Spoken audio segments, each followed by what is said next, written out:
இதற்கு காரணம் ராவணனின் சதியாகத்தான் இருக்க வேண்டும்.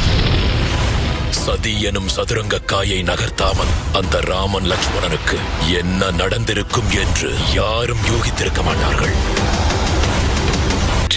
இல்லை சுக்ரீவரே, பாதாள லோகத்தில் அயில் ராவணன் மயில் ராவணனுடைய சக்தி எவராலும் மிஞ்ச முடியும். அன்னை பாதாள பைரவியின் சிலைக்கு முன்னால் 5 வெவ்வேறு அக்னி குண்டங்கள் உள்ளது. அந்த 5 அக்னியையும் ஒரே நேரத்தில் ஒருவர் அணைக்க வேண்டும். அப்பொழுதுதான் அவர்கள் உயிர் பிரியும்.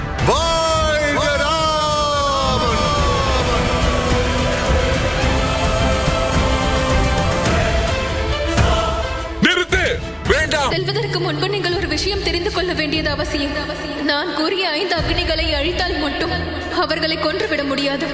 அது அணைந்து முடிந்ததும் உங்கள் பார்வைக்கு ஒரு தங்க தேனி தென்படும்.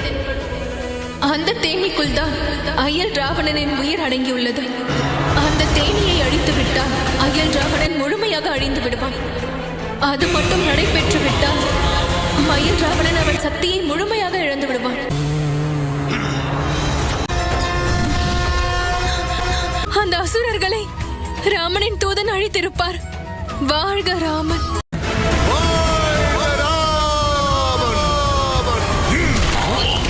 வடிவம்